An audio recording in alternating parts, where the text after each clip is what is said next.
Hello students, आज हम लोग अपने इस वीडियो में पार्शियल डिफरेंशियल इक्वेशन के एक नए टॉपिक को डिस्कस करने जा रहे हैं। टॉपिक का नाम है नॉन लीनियर डिफरेंशियल इक्वेशन या non linear partial differential equation भी बोल सकते हैं हम लोग इसको। इससे पहले वीडियो में हम लोग पार्शियल डिफरेंशियल इक्वेशन के लीनियर डिफरेंशियल इक्वेशंस को सॉल्व करने का लैग्रेंज मेथड डिस्कस कर चुके हैं। ठीक है, इस वीडियो में हम लोग non linear partial differential equation को सॉल्व करने का जो चारपिट मेथड होता है उसको डिस्कस करने जा रहे हैं। ठीक है, और इसके कुछ न्यूमेरिकल क्वेश्चंस को भी अपने इस वीडियो में हम लोग सॉल्व करेंगे। सबसे पहले तो चारपिट मेथड होता क्या है, इसका वर्किंग रूल क्या होता है, इसको नॉन लीनियर डिफरेंशियल इक्वेशन को सॉल्व करने के लिए किस तरीके से यूज किया जाता है, ये हम लोग एक एक करके अपने इस वीडियो में देखेंगे। तो सबसे पहले इसके वर्किंग रूल को देखते हैं। भाई वर्किंग रूल क्या, तो इसके वर्किंग रूल को हम लोगों ने चार स्टेप में बांट रखा है। पहला स्टेप क्या होता है कि जो आपको पार्शियल डिफरेंशियल इक्वेशन दी जाए उसको लिखना होता है आपको। ठीक है, उसको इक्वेशन फर्स्ट दे देंगे आप। चूँकि पार्शियल डिफरेंशियल इक्वेशन होगी वो x y z p q का फंक्शन होगा आपका, x y z p q. ठीक है, सेकेंड स्टेप जो होता है उसमें चारपिट ऑक्सिलरी इक्वेशन लिखना होता है आपको। चारपिट ऑक्सिलरी इक्वेशन आपके सामने लिखा हुआ है यहाँ पे, ये है d p upon del f upon del x plus p del f upon del z is equal to d q upon del f upon del y plus q del f upon del z is equal to d z upon minus p del f upon del p minus q del f upon del q equal to d x upon del minus del f upon del p equal to d y upon minus del f upon del q. चूँकि बड़ा है, चूँकि Charpit auxiliary equation थोड़ी बड़ी equation होती है, लेकिन आप इसमें ध्यान रखेंगे कि इसमें जो मेन आपको सही से याद रखना वो है d p upon D q upon D x upon और डी वाई अपॉन। इन्हीं चार का रोल मेन आपको न्यूमेरिकल क्वेश्चंस में करना होगा। ठीक है, तो यहाँ से स्टेप सेकेंड ये हो जाता है। इसके बाद स्टेप थर्ड का नंबर आता है। स्टेप थर्ड में क्या होता है कि आप लोगों को यहाँ से थर्ड स्टेप में आपको पी क्यू की वैल्यू चाहिए होती है। वो वैल्यू आपको इक्वेशन सेकेंड या स्टेप सेकेंड में जो आपके जो ये फ्रैक्शंस डाटा दे रखे हैं इनमें से, जैसे कि कभी कभी तो सिर्फ डीपी से ही या डीक्यू से ही हम लोग को एक वैल्यू मिल जाती है पी की, और उसकी मदद से इक्वेशन फर्स्ट की मदद से क्यू की वैल्यू फाइंड आउट कर लेते हैं। या फिर ये होता है कि आपको एक पेयर के रूप में लेना होता है, means D p upon D Q को एक पेयर के रूप में लेके सॉल्व कर लेते हैं, या फिर डी पी डी एक्स को एक पेयर के रूप में लेके सॉल्व करते हैं, या डी क्यू डी वाई को या डी क्यू डी एक्स को, मीन्स इन चार फ्रैक्शन में से पेयरिंग बना करके हम लोग सॉल्व करके पी क्यू की वैल्यू को इनकी और इक्वेशन फर्स्ट की मदद से फाइंड आउट करते हैं। ठीक है, उसके बाद जब पी क्यू की वैल्यू फाइंड आउट हो जाती है तो आपको स्टेप 4 पे आना होता है। स्टेप 4 में क्या होता है, एक इक्वेशन होती है d z equal to p d x plus q d y equal to, ये आपका होता है d z equal to p d x plus q d y. ठीक है, पी और क्यू की वैल्यू आप थर्ड स्टेप से जो फाइंड आउट किए वही आपको पुट करना होता है। फिर उसके बाद इसको इक्वेशन थर्ड दे देंगे आप और इसको सॉल्व करेंगे, इंटीग्रेट करेंगे, और इंटीग्रेट करने के बाद आपको जो भी रिजल्ट मिलेगा वो इस क्वेश्चन का कंप्लीट इंटीग्रल को रिप्रेजेंट करेगा। ठीक है, तो ये तो हो गई इस क्वेश्चन का वर्किंग रूल। ठीक है, अब जरा एक न्यूमेरिकल क्वेश्चन लेते हैं हम लोग। मैंने देखिए एक न्यूमेरिकल क्वेश्चन लिया है। क्वेश्चन आपको दिख रहा होगा यहाँ पे, find the complete integral of p x plus q y equal to p q. ये आपका एक न्यूमेरिकल प्रॉब्लम हो गया, इसका कंप्लीट इंटीग्रल फाइंड आउट करना है आपको। ठीक है, तो सबसे पहले आपको स्टेप फर्स्ट याद रखना पड़ेगा चारपिट का। तो गिवन दैट, ठीक है, यहाँ पे पार्शियल डिफरेंशियल इक्वेशन इज, ठीक है, तो ये आपका f x y z p q equal to, ये हो जाएगा आपका p x plus q y minus p q, ठीक है ना, इज इक्वल टू 0। ये इक्वेशन फर्स्ट को आपको रिप्रेजेंट करेगा यहाँ पे। ठीक है, इसके बाद आपको चारपिट ऑक्सिलरी इक्वेशन को लिखना होगा। चलिए भाई लिखते हैं जरा यहाँ से, चारपिट्स ऑक्सिलरी, ठीक है, इक्वेशन।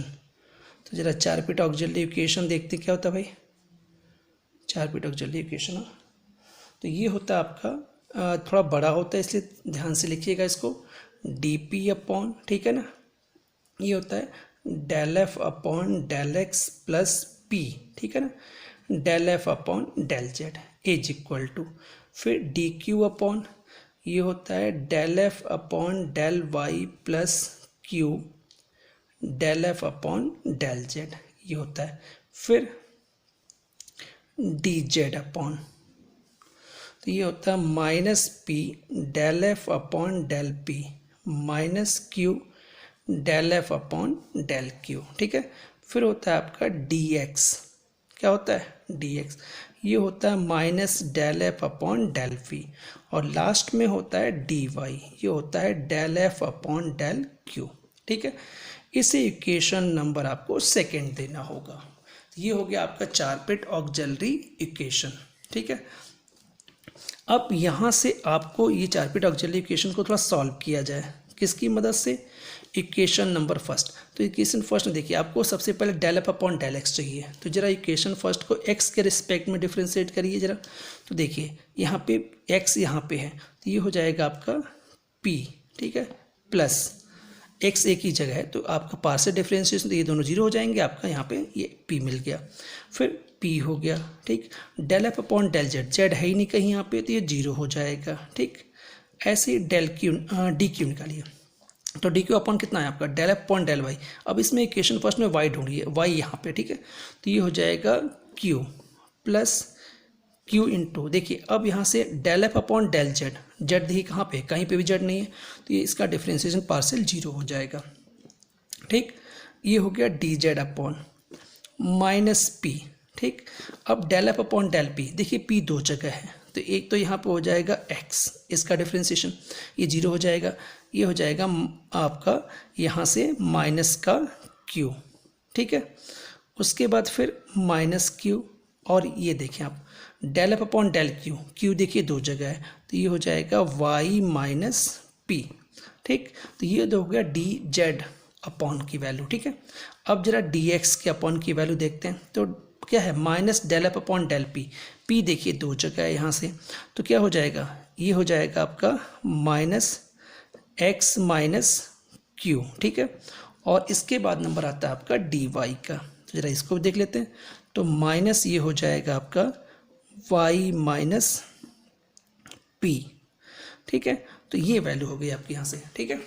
अब जरा इसको और सॉल्व कर लिया जाए थोड़ा सा, तो ये हो जाएगा आपका डी पी अपॉन पी, ठीक। और ये हो जाएगा डी क्यू अपॉन क्यू, ठीक। ये हो जाएगा डी जेड, ये जैसा है वैसे ही रहने दिया जाए इसको, या अगर इसको आप सॉल्व करना चाहें तो माइनस पी एक्स, ठीक है ना, प्लस पी क्यू, ठीक, minus q y plus p q, ऐसे कर सकते हैं इसको आप, ठीक है। और ये हो जाएगा आपका यहाँ से D x upon minus x minus Q, और डी वाई अपॉन हो जाएगा माइनस वाई माइनस पी, ठीक है। ये आपका ये हो गया आपका, ठीक है। यहाँ से ध्यान रखिएगा कि ये हमारी इक्वेशन, ये हम लोग को अगर देखा जाए तो इसको हम लोग, ये हम लोग एक इक्वेशन सेकेंड आप देख रहे हैं, इसको भी चाहे तो हम लोग इक्वेशन सेकेंड के रूप में लेंगे, चलिए हम इसको इक्वेशन थर्ड देते हैं, ठीक है। ये हमारी इक्वेशन थर्ड आ गई। तो अब करना क्या है कि ये इक्वेशन सेकंड तो हमारी एक फार्मूले के रूप में लिखा हुआ था, ये थर्ड हमने वैल्यू को पुट करके, अब देखिए यहाँ से देखना होगा आपको, यहाँ से पी क्यू की वैल्यू चाहिए, ठीक है। तो उसके लिए आपको कोई दो फ्रैक्शन पेयर उठाने होंगे, या फिर कभी कभी कंडीशन के अकॉर्डिंग एक ही पेयर ऑफ फ्रैक्शन उठा लेते हैं हम लोग। तो देखिए फिलहाल हम इन दोनों को उठाने जा रहे हैं, देखिए मीन्स इन दोनों को लेने जा रहे हैं, ठीक है। ये दोनों ही सिंपल पेयर लग रहे हैं, देखिए डी एक्स के अपॉन में ये है और डी वाई के अपॉन में ये है आपका, ठीक है। तो ये पेयर ऑफ फ्रैक्शन सही लग रहा था, इसी को ले लिया जाए। तो यहाँ से लिख लेते हैं we take the two fractions,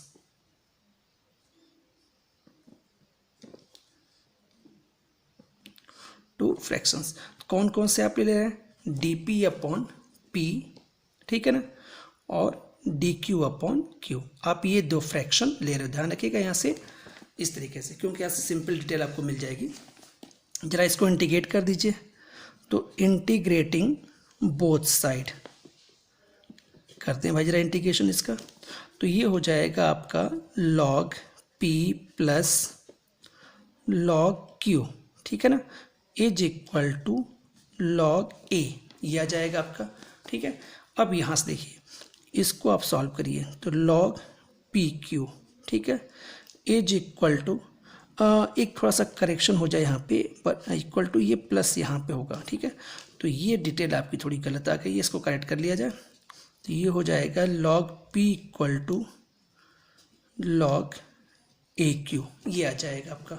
तो यहाँ से आपका p किसके इक्वल आ गया, तो वो आया है आपके ए क्यू के इक्वल आ गया यहाँ से, ठीक है। तो इस तरीके से हम लोग की जो वैल्यू आई है p की वो आ गई हमारी ए क्यू, ठीक है। जरा इसके आगे और इसको सॉल्व किया जाए। हमारी p की वैल्यू जो आ रही है वो p की वैल्यू q पे डिपेंड आ रही है, हमें p की वैल्यू इंडिपेंडेंट चाहिए। तो यहाँ से क्या करेंगे हम लोग, पुटिंग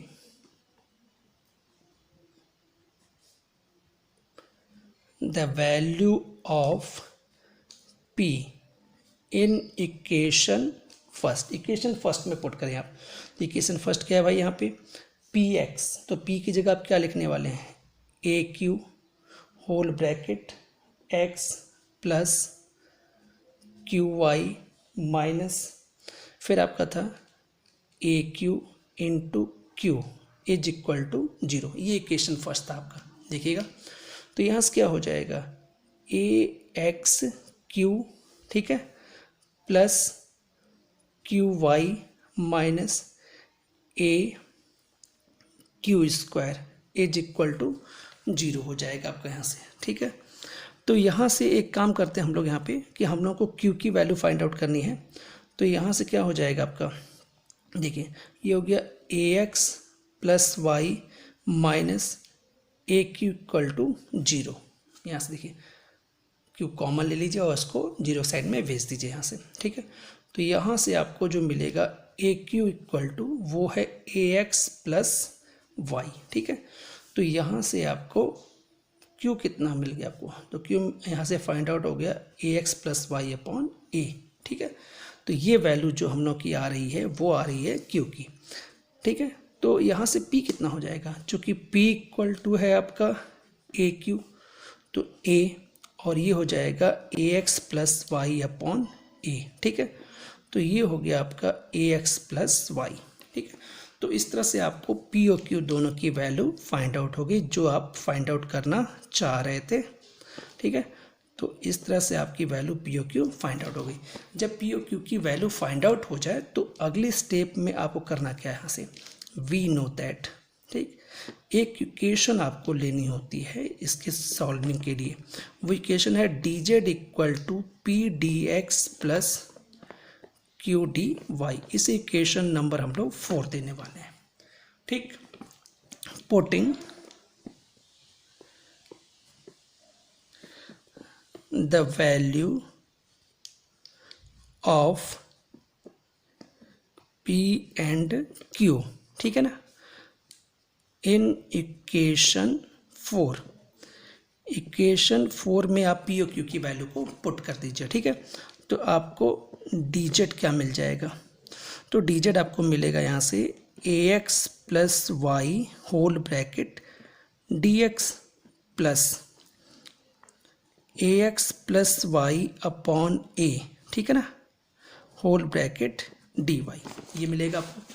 इसको सिंप्लीफाई किया जाए तो देखिए a d z equal to ये आ जाएगा a x plus y a d x, ठीक है ना, plus a x plus y d y, ये हो जाएगा।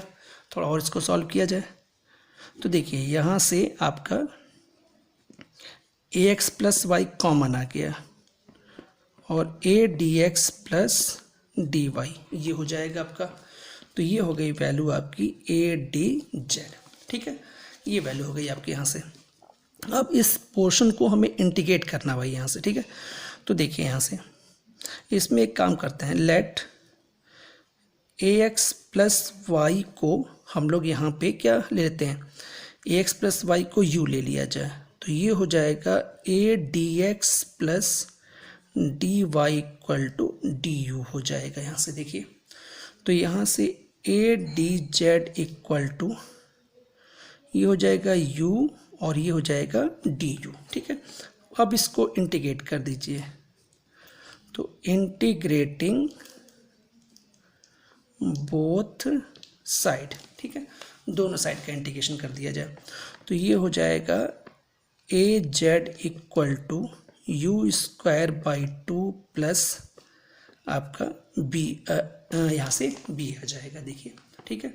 और ज़रा वैल्यू पुट कर लीजिए यहाँ से, तो यहाँ से हो जाएगा ए जेड, ठीक है ना, ये जेड है आपका, तो ये हो जाएगा, चलिए इसको साफ लिख देते हैं, तो ये हो जाएगा ए जेड इक्वल टू, ठीक है, 1/2, और ये हो गया ए एक्स प्लस वाई इसका होल स्क्वायर प्लस बी। तो ये आपका यहाँ से रिजल्ट आ गया ये, ठीक है।